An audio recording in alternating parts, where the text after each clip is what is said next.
Hello sa Chronicles Recap. Bago tayo magpatuloy sa pagsusuri ng manhwa, nais kong ipakiusap sa inyo na mag-subscribe at i-like ito.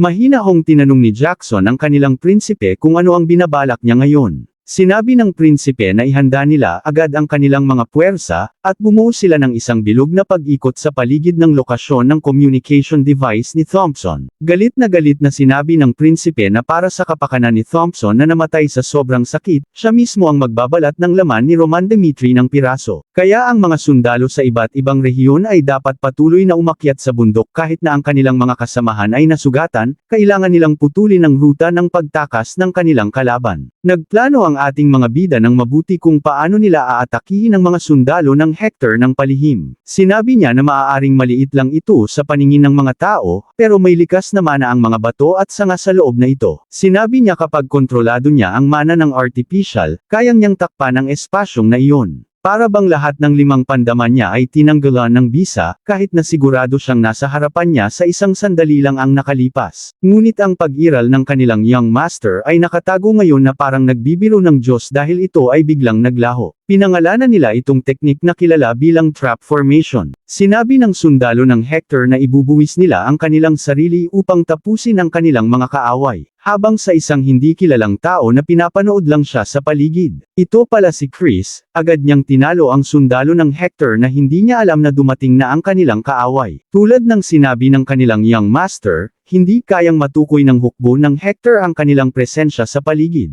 Nalaman niya na maganda gamitin ang taktika ng isang trap formation. Bigla siyang sumigaw at sinabing sa kanila na umatake ang kanilang kaaway. Sila ay nagtataka kung saan nanggaling ang kanilang kalaban. Sila ay nagtulungan para talunin si Chris at makaganti ng atake sa kanya. Nang matapos ang laban na iyon, nagbago si Chris at tila naging bagong tao na siya. Pinaghirapan niya ang kanyang kakayahan habang siya'y nagsasanay kasama ang ating bida, sapagkat hindi niya kayang maayos na matutunan ang itinuturo ng kanyang young master, kung siya ay nagkakaroon ng kahit kaunting destruction. Nagpulsigi si Chris sa itinuro ng ating bida sa kanya kahit na halos na siya'y bumagsak sa sahig sa kanilang pagsasanay. Bilang resulta ng pagsasanay ni Chris kasama ng ating bida, napagtanto niya ang mga pamamaraan sa paggamit ng espada mula sa 10 pinakamalalakas na martial masters na namumuno sa mundo ng Murim sa lugar na ito. Ginamit ni Chris ang kanyang kakayahan na lightning flash na tinuro ng kanyang young master, at sa isang iglap ay natalo niya ang 3 sundalo ng Hector. Pagkatapos niyang tapusin sila, huminto muna siya sandali. Nalaman niya na iniutos na bawasan ang mga kalaban nila ayon sa utos ng kanilang young master bago pa dumating ang mas maraming sundalo ng Hector. Kaya sinabi niya sa kanyang mga kasama na umatras muna sila, dahil kailangan nilang lumipat sa susunod na ruta. At sa parehong oras na iyon, may isang labanan ding nangyayari sa ibang lugar. Nalaman nila na narito ang mga kalaban sa kabila ng banda. Makikita si Kevin na may maraming dugo sa kanyang katawan, at mukhang sinasapian na naman siya ng demonyo. Patuloy naman lumalabas ang aura sa kanyang katawan. Sinabi ng kasamahan ni Kevin na siya ay isang halimaw na lumakas ng napakabilis. Makikita si Kevin na may daladalang bangkay ng kalaban habang hinaharap niya ang kalaban na mag-isa. Inoobserbahan ni Kevin kung paano hinaharap ng kanyang young master ang mga kaaway nila habang kasama niya siya. Kaya napagdesisyonan niya na susundin niya ang Lord niya sa mga prinsipyong sinusunod niya. Sinabi ni Kevin ang mga pamamaraan ng kanyang Lord na tinatahak ay walang kapantay kesa sa iba. Makikita sa ekspresyon ni Kevin na handa na siyang pumatay ng kalaban. May mga pangyayaring nagaganap din sa kabilang lugar na kagubatan. Makikita si Pocky na nakikisali na rin sa laban. Sa ibang lokasyon, kasama ni Vulcan ang kanyang mga kasamahan upang tapusin ang iba pang mga sundalo ng Hector. Natapos naman sina Pocky at Vulcan ang kanilang misyon ng mabuti ayon sa utos ng ating bida sa kanila. Ang mga sorpresang atake ng 4 na grupo ay nagsimulang sabay-sabay na umaatake, at natuklasan nilang matagumpay ang kanilang operasyon. May isang sundalo ng Hector na nag-ulat sa kanilang prinsipe, na tinitiyak niya na mayroong mage sa panig ng Cairo. Kahit sa mga lugar na maliwanag, biglang lumilitaw ang mga sundalo ng Cairo at umaatake sila sa kanila ng walang ano-ano. Nalaman naman ito ni Jackson na tila nabagsakan sila ng patibong ng mga kalaban nila. Sinabi ng prinsipe kay Jackson na walang magic na makakapaglipat ng maraming tao. Bagaman posibleng na may gumagamit ng magic scroll, ngunit mahigpit itong hinahawakan ng Magic Tower ng mga High Circle Scrolls. Kaya walang paraan para sa kanila na magkaroon sila ng anumang kalabisan na isang item sa maluwang na Southern Front. Sa ganitong kaso, ang natitirang posibilidad ay isang mage. Nagtataka ang prinsipe sa kanya dahil kung sinasabi niya ba sa kanya kung may High Circle Mage dito sa Southern Front kesa sa Western Front kung saan aktibo ang digmaan. Iyon ay lubhang nakakagulat. Sumang-ayon si Jackson sa kanilang prinsipe, dahil ayon sa kanya, hindi posibleng mangyari iyon. Dahil mas bihirang magtagumpay ang mga mage kumpara sa mga aura swordsman, ang karamihan sa kanila ay kasapi ng Magic Tower na isang neutral na organisasyon. Ang Magic Tower ay aktibo sa buong kontinente, at umaasang sila na mag-recruit ng lahat ng mga may alam sa magic, nang walang pagpipilian kundi sumali sa kanilang grupo. Ang prinsipe ay naniniwala na mula noon, ay napakakonti ang mga mages sa ibang bansa na mayroon sila. Alam ng prinsipe ng Hector na ang mga nangyari dito ay hindi kakagawa ng mga mage. Iniisip niya kung paano siya makakahanap kung anong klaseng panlilinlang ang ginagawa nila sa kanila, kung paano sila nakakalipat ng iba't ibang direksyon, at gusto niyang tingnan ito ng personal para malaman niya. Pero iniisip niya na ang mga sundalo niya ngayon ay nagbubuwis ng kanilang buhay para makipaglaban sa mga sundalo ng Cairo. Tingin ni Prince Edwin na oras na upang bitagin nila ang ating bida sa kanilang nakahandang patibong. Sa kabilang banda, patuloy pa rin ang madugong labanan sa paghahanap sa ating bida. Makikita ang ating bida na isang sundalo ng Hector na tinapos niya ito gamit ang kanyang espada. Ngunit masaya pa din ang lalaki dahil sa wakas, nahuli nila ang ating bida kahit malubha ang kanyang natamong pinsala. Nagulat naman ang ating bida sa ginawa ng sundalo ng Hector sa kanya, dahil nakita niyang may dala itong umiilaw na bagay. Napagtanto niya na may dala pala siyang isang gamit na biglang lumiwanag sa paligid. Sa kabilang banda, mabilis na tumatakbo ang ating bida sa kagubatan na nababalutan ng liwanag na ginawa ng isang sundalo ng Hector. Dahil dito, mabilis nilang natukoy kung nasaan ang ating bida. Iniutos ng mga sundalo na palibutan ang ating bida. Ang artifact ay naglalabas ng mga piraso ng ilaw sa lahat ng direksyon habang sumabog ito sa ating bida. Ang mga piraso ay nakatusok sa katawan ng ating bida at nagpakita ng kanyang lokasyon na parang isang alitaptap. Dahil doon, nalaman nila kung saan patungo ang ating bida at kung anong direksyon niya, siya ay patungong sa timog. Sinabi ng isang sundalo ng Hector sa kanilang kalaban ay nag-ibang rutang pinuntahan. Tinawag niya ang ikalawang pangkat. Ang hinahabol nilang daga na nakita nila ay papunta sa kanilang direksyon. Matapang silang humarap sa ating bida para maghiganti sa kanilang mga kasama na namatay sa mga kamay ng ating bida. Bigla na lang ginamit ng ating bida ang kanyang teknik na second move sword technique na Heavenly Demon. Inatake ng ating bida na malakas na pag-atake ng mga nakaharang sa kanya na mga sundalo ng Hector. Nararamdaman ni Roman na malapit na siyang maubusan ng lakas dahil sa paggamit niya ng Heavenly Demon Technique. Sa isang banda, may isa pang nakaligtas sa atake ng ating bida. Tinanong ng isang sundalo ng Hector sa ating bida kung sa palagay niya, makakalabas pa ba siya ng buhay dito sa kabundukan. Dahil libu-libong sundalo ang papunta rito ngayon, sinabi niya na kahit na malakas siya, hindi magiging problema sa kanila iyon dahil sa dami nila. Dahil mamamatay pa rin siya sa kanilang mga kamay. Nakangiting tinanong ng ating bida sa kanya kung hindi niya ba naisip na pinili niyang pumasok sa bitag nila. Nagulat naman ang sundalo ng Hector sa sinabi ng ating bida dahil mukhang nagkamali sila. Sinabi ng ating bida na libu-libong sundalo ang nagmamadali sa paligid niya para habulin siya. Dahil lahat sila ay nagtutulakan papunta sa kanya ng walang katinoan, na umaasa sila na mapigilan siya kahit papaano ng isang minuto o ilang segundo. Dahil dito, mas lalong nagiging pabaya sila kaysa inaakala nila dahil desperado silang tapusin siya. Sinabi niya na makikipaglaro muna siya sa kanila kung gusto nila, dahil sa huli ay marami pa siyang oras na magagamit niya hanggang sumikat ang araw. Makikita naman ang mga bangkay ng mga sundalo ng Hector sa sahig dahil sa atake ng ating bida. Biglang dumating naman ang kapitan ng Ranger Corps na si Jackson.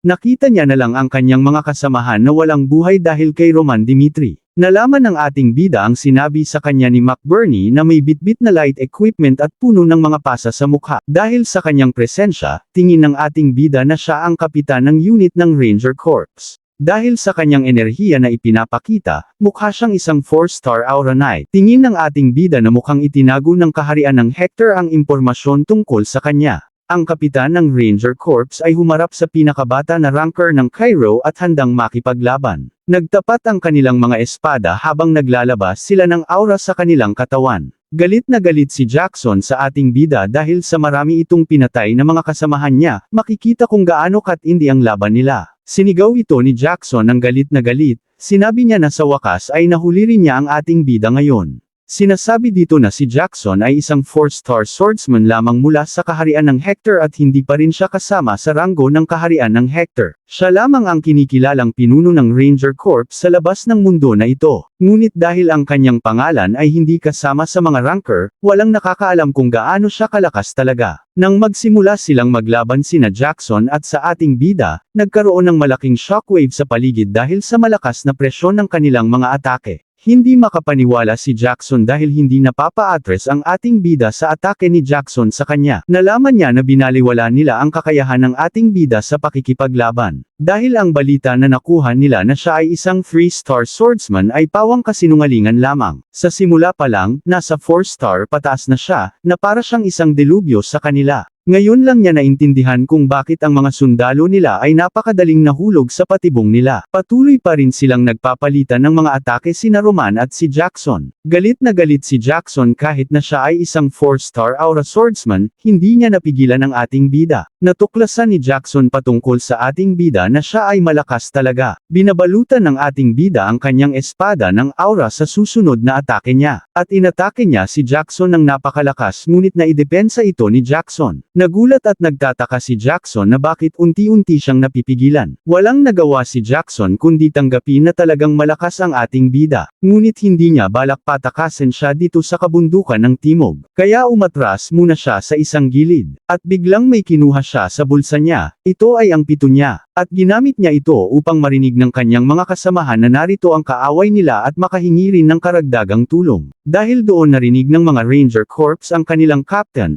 na balak nilang palibutan si Roman at tulungan si Captain Jackson. Makikita na pinalibutan nila ang ating bida ng mga Ranger Corps ng kalaban. Sinabi ng captain ng Ranger Corps na mas maaga na sumuko na lang siya. Natutuwa ang ating bida dahil pinapasuko nila siya. Sinabi niya sa kanila na mukhang hindi pa nila nauunawaan ang kanilang sitwasyon. Sinabi niya na mayroon silang ilang maling akala sa kanya ngayon. Una, ang mga fragments tulad ng naipasang sa kanya ay hindi kailanman susunod sa kanilang kagustuhan. Biglang nagulat si Jackson sa binabalak ng ating bida sa sarili niya. Dahil ang spell na ginamit nila sa ating bida ay biglang nasira na hindi malaman kung paano nagawa ng ating bida. Pangalawa, may tiwala siyang makakatakas siya sa anumang uri ng paghahanap nila sa kanya. Sinabi niya na kahit palibutan niya sila sa lahat ng dako ng lugar sa kabundukan. Biglang kumilos ang ating bida sa kinalagyan niya pagkatapos niyang sirain ang mga artifacts. Sinabi niya sa likuran ni Jackson na hindi niya sila magagapi basta-basta. Nagtataka si Jackson dahil hindi niya napansin na nakalagpas ang ating bida sa likuran niya. Sinabi ng ating bida sa kanya bilang kapitan ng Ranger Corps at isa sa pinakamalakas sa kasalukuyan sa kaharian ng Hector na naririto siya. Ang ibig sabihin nito ay wala si Prince Edwin Hector sa kanyang tabi ngayon. Nalaman ni Jackson na binabalak ni Roman na tapusin ang kanilang prinsipe habang wala siya sa tabi niya. Pagkatapos niyang lumiko sa likuran niya, isang iglap bigla na lang nawala ang ating bida sa likuran niya. Nainis siya sa ating bida sa balak nitong tapusin ang kanilang prinsipe, kaya iniutos niya sa mga tauhan niya na kailangan nilang habulin agad ang ating bida dahil nasa panganib ang kanilang prinsipe. Tingin ng ating bida na mayroong siyang isang paraan na alam, para tapusin ang digmaan kapag ang isa ay may mas kaunting puwersa sa laban. Ang solusyon nila ay upang patayin ang commander ng kalaban. Kung susundan niya ang daloy ng mana ng communication device na ginagamit ni Prince Edwin, malalaman niya ang kanyang lokasyon. Sa ibaba ng bundok ang pangunahing kampo ng Hector, kung saan namamalagi ang mga ibang sundalo ng Hector at ang kanilang prinsipe. May narinig ang isang bantay ng prinsipe sa paligid ng kagubatan na papalapit sa kanilang distansya. Laking gulat nila sa nakita nila dahil nakita nilang sumulpat ang ating bida sa kampo nila na mag-isa para atakihin sila. Bago pa sila maghanda, tinapos ng ating bida ang dalawang sundalo ng Hector nang walang kahirap-hirap. Sinabi ng ating bida na huli na niya si Prince Edwin at akmang tatapusin na niya ito gamit ang kanyang espada. Pero si Prince Edwin ay hindi kabado, makikita sa ekspresyon sa mukha niya ang pagiging kalmado habang nagkakast siya ng magic. Nabigla ang ating bida dahil iba ang pamamaraan ng paggamit ng mana ni Prince Edwin. Tingin niya na siya ay isang mage. Ginamit ni Prince Edwin ang kanyang kakayahan bilang isang mage, tinawag niya itong inferno na nagpalabas siya ng mga apoy. Ang kanyang kakayahan ay nagkaroon ng malaking saklaw na kayang sunugin ang lahat ng mahahawakan nito. Ngunit hindi hinayaan ito ng ating bida at iniiwasan niya ang kanyang atake ng napakadali. Sinabi ng prinsipe na mabagal pa iyon at inactivate niya ang memorize. Biglang inactivate ang untangle, nagkaroon ito ng liwanag sa lupa na tinatapakan nila. Biglang lumitaw ang mga malalaking sanga na mas malaki pa sa puno, sila ay galing sa lupa na may kasamang mga kuryente. Sinabi ng ating bida na ang ganoong mga magic ay hindi siya mapipigilan na tapusin siya, kaya pinagpuputol ito ng ating bida ang mga sanga na pinapalabas niya. Biglang may misteryosong lalaki na nagalit sa ating bida dahil sa pagiging bastos sa kanilang prinsipe. Biglang may dilaw na liwanag na sumalakay sa ating bida ng napakabilis. Inatake siya ng misteryosong lalaki at naiinis siya dahil sa sobrang walang katapusan na pinapakita niyang kay-abangan.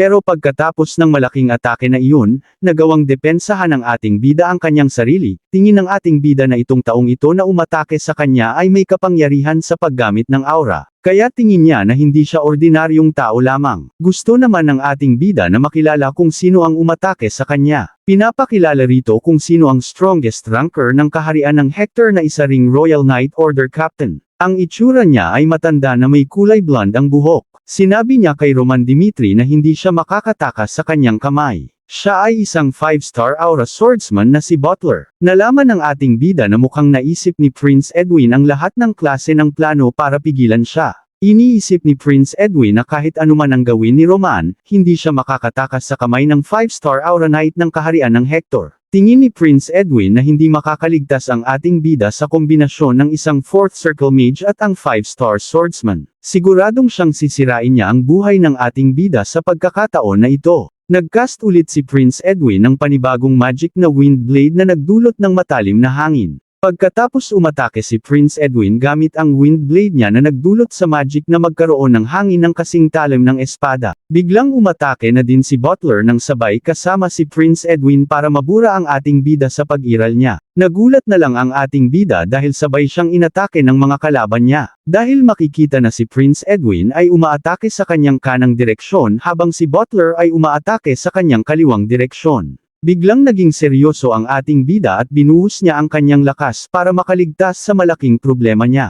Pinagsabay niyang depensahan ang sarili niya laban sa mga atake ng kalaban niya. Inuna niya munang ilihis ang direksyon ng atake ni Prince Edwin, at sabay pinigilan niya ang atake ni Butler. Hindi pa tapos si Butler dahil patuloy pa rin siyang inaatake ng matitinding atake. Makikita sa ekspresyon ng ating bida na medyo nahihirapan siya kay Butler dahil siya ay isang 5-star aura knight, medyo nabigla ang ating bida dahil sa pagsulpot ni Butler. Nagkaroon ng biglaang pagsabog sa paligid dahil sa banggaan ng kanilang mga sandata. Inaasahan ng ating bida na may handa silang patibong habang papunta siya rito sa kanilang pangunahing kampo. Pero ang hindi niya inaasahan ay si Prince Edwin ay isa palang mage na nakakagamit ng iba't ibang magic. Bukod pa dito, isa siyang 4th circle mage. At nagdala pa sila ng isang misteryosong lalaki na isang 5-star swordsman, na nagpapanggap na normal na sundalo. Kahit nadahado siya sa mga kalaban niya, natutuwa pa din siya dahil ang mga kalaban niya ay malalakas. Habang nandito siya sa harap ng kamatayan, nararamdaman niya ang tunay na pagkabuhay ng kanyang dugo sa pakikipaglaban. Hindi makapaniwala si Butler sa ating bida dahil nasa level siya para makaligtas sa kombinasyon ng pag-atake nila ni Prince Edwin kahit nasa mid-20s pa lang siya. Iniisip niya kung saan galing ang ganitong halimaw na kinakalaban nila. Iniisip niya na naging swerte siya sa kanya, dahil hindi pa siya nasa parehong level tulad niya. Sinigawan ng prinsipe si Butler, tinanong niya sa kanya kung ano ang ginagawa niya, dahil pagkakataon na nila para tapusin ang kalaban nila dahil pagod na siya.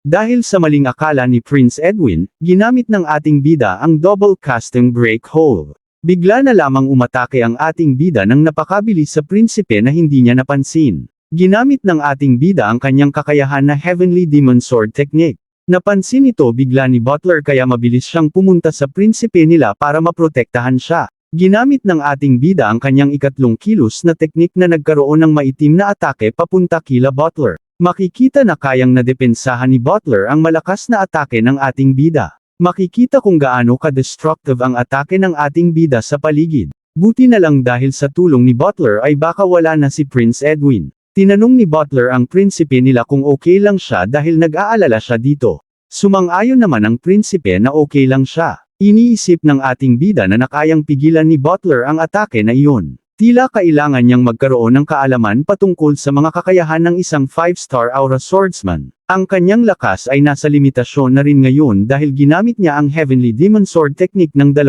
beses. Sa kasamaang palad, kailangan niya umatras muna ngayon. Bago magpaalam ang ating bida sa kanila, sinabi niya kay Prince Edwin na kailangan niya itong tandaan kung ano ang sasabihin niya. Kung sa susunod na magkita sila sa loob ng digmaan, hindi na siya makakaligtas gaya ng nangyari dito ngayon dahil mamamatay siya sa mga kamay niya. Hello guys! Comment nyo nga sa ibaba kung anong reaksyon nyo sa video na ito, at huwag kalimutan i-like at mag-subscribe sa video ito, i-click ang notification bell para palaging tayo updated sa mga bagong content natin, dahil sobrang laking tulong nito sa ating channel. Maraming salamat!